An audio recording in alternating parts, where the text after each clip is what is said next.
Uh, why is it always so hard to get started? You ever notice that? It's like the beginning part of just saying a sentence, your first sentence for some reason, is the most difficult part of this entire process.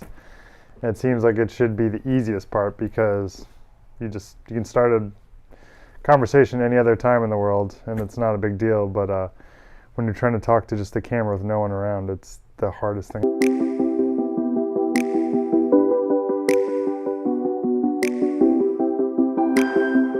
So the big thing about storytelling that, like, you know, there's a million different things and a million different videos you can watch about storytelling and how, you know, storytelling is important, how it's done, how to tell a story. But the thing that I really wanted to get across is the fact that the person who tells the story is really a huge integral piece of this whole entire thing that is left out most of the time. And the reason why I say that is because when you tell a story, you add a little bit of your own flair to it. You add a little bit of your own context to it. And everybody interprets the world differently because of our backgrounds, our, you know, how we were brought up and the things we've experienced and whatever we've done to mold the person we are today.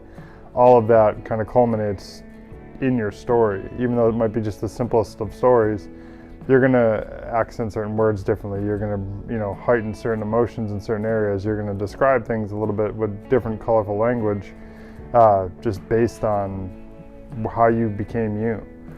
And I think that's one of the most beautiful things about storytelling that's often overlooked is the storyteller themselves. Like, we watch all these movies and you watch all these films and you just see kind of the actors and actresses and the people that are going through the story, and, you know, they're also putting their spin on it. The person who's telling the story is usually what influences that story. If I tell you a story about making a peanut butter and jelly sandwich, and then I have my daughter tell you a story about making a peanut butter and jelly sandwich, her story is going to be way more interesting because it is going to have this excitement of a fresh pair of eyes that's experiencing something for the first time or one of the first times it's ever been done.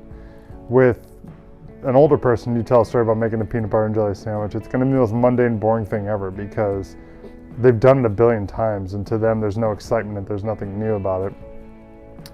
So that's why I think everybody deserves a voice when they're telling their story, because your new perspective on it could unearth something that nobody would have ever thought of before, or could put a new spin or a new emotion behind it, or it could connect with somebody that previously that person telling that story didn't connect with. And when you put a camera in front of you and you have to, like, tell that story to somebody who's not going to respond right away, it's a lot different. Because I think it's the feedback. You don't get instant feedback to know if you're on the right path or not. Or you don't get instant feedback to know if people think you're full of shit or not. When you have a person in front of you and you say, blah, blah, blah, blah, blah, they're like, oh yeah, or they smile, they're micro expressions and all that stuff. You're like, oh, cool, like, yeah, they're enjoying this. Let me keep going with this. And it's almost like a choose your own adventure. As you tell your story, you see how people react and you're like, okay, that doesn't work with this crowd. Let's go down this path. Oh, okay, this works. Continue on down this path.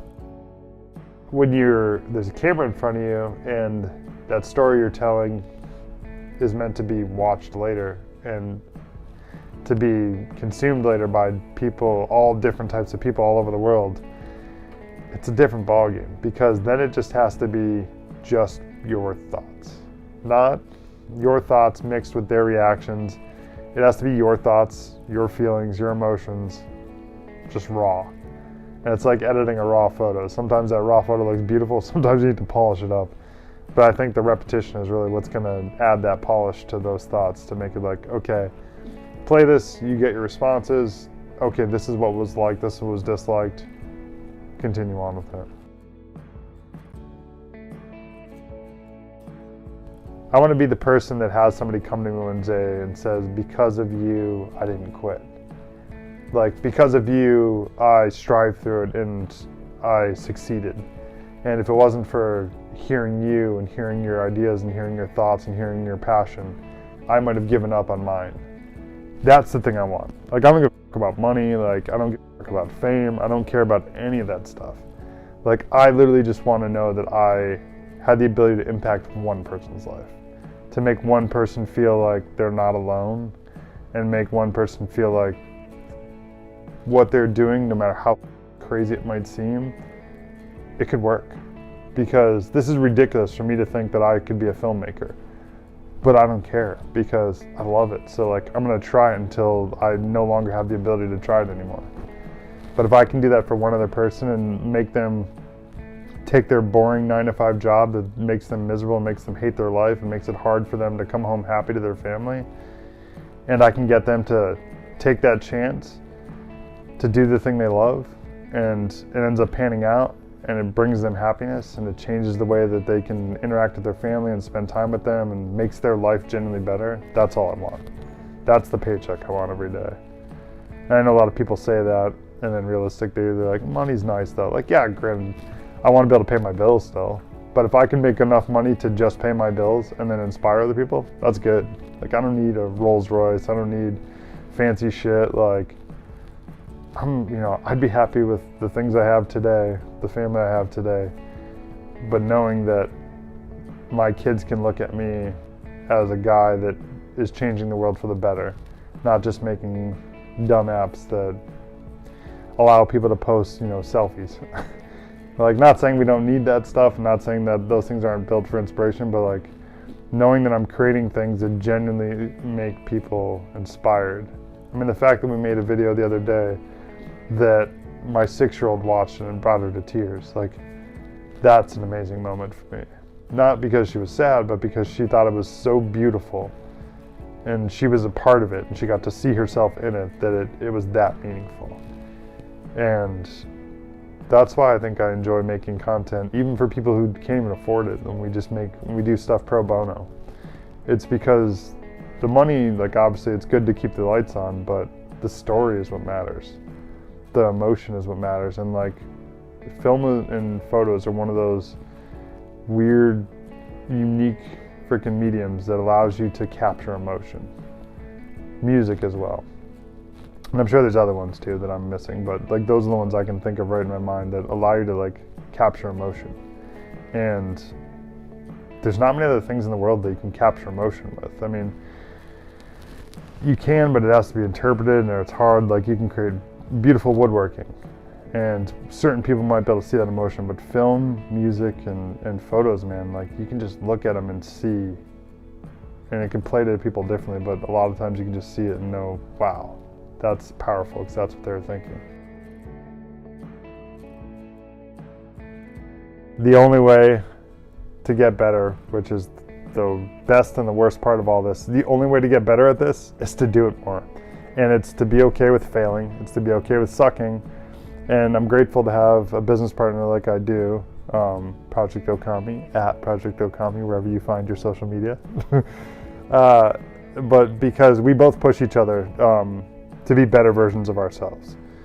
We don't push each other to be somebody we're not, or to create some content that we know like certain groups will like or other groups won't like. We literally create content to build what we love, because we build what we love and we hope that you'll love it too. Now, we might build shit that we love that nobody else loves, and that would suck, but at least we're doing what we enjoy. But the big thing that we constantly push each other to do is the best, like I said before, the best way to get better at something is to do it. So I'm not going to sit here and postulate about creating vlogs and hope one day that I'm going to be great at creating vlogs, because I'm not. What I need to do is I need to create them every day, and I need to go through the trials and the issues and the uncomfortable feeling of talking to a camera and seeing my own reflection. And I have to tell my story, because I have to tell my story, and I have to let my story sometimes suck too, because in letting it do that, other people can see where I started and where I am now. It's like if you watch many of the great YouTubers and podcasters out there, watch their first episode, you're gonna cringe. You're gonna look at it and be like, wow, this is super uncomfortable. But that gives you so much more respect to where they're at now, because it just shows you how much they've learned, how much they've grown, how much they've really put the time in to create, these beautiful things for you. And really, all that time they've put in to really hone their skills and, develop their own style and develop their own way of telling their story. I think it's important, and it doesn't make the videos before any less valuable than the newest ones that have this great production content or production value. the old ones are still just as valuable because they still tell that story. They might not be the same, beautiful lighting, which I'm sure this will get better a year from now. And, same beautiful camera angles, which again, will probably get way better once we figure this one out. But they still tell the story, and that's what matters. It's the words behind it and the meaning behind it that really are the important part, not so much the lights and the visual effects and all that kind of stuff. Those improve it and they help connect and they help make you feel like you're a part of it better, but they don't really make the story. You make the story. So get your camera, record yourself, put it out there. If it sucks, who cares? Send it to me, I'll watch it. Send me your links on YouTube, I'll watch them all day. Do what you love. If it's not creating video, do whatever else makes you happy. I took a long time to really come to this conclusion of what I wanted to do. I started off as a software engineer. I love writing code. I love the idea and the logic and the concepts and the code itself. And it was fun and it was amazing, and I still do it today every once in a while, on and off. But the big issue for me was I always wanted to make movies. But I looked at making movies as like this thing that was unobtainable. It's like being a pro basketball player, or like, being an actor and actress. Like, those are the jobs you think about people going for, and you're like, that's a good idea, sure. When realistically, you're like, that's a horrible idea because the odds of you making that are slim to none. But, the same idea as being like an astronaut. If I told everybody in the world that I was going to be an astronaut after the age of 6, I'd get looked at like I was insane. But there's people that still go to space every day.